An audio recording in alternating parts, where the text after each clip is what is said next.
Hammaga assalomu alaykum. Zo'r massaj turini o'rgataman.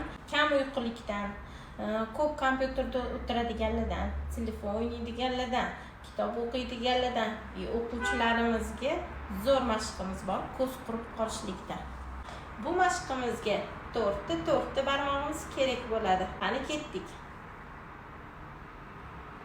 Bu mashqimizni 36 martadan takrorlaymiz.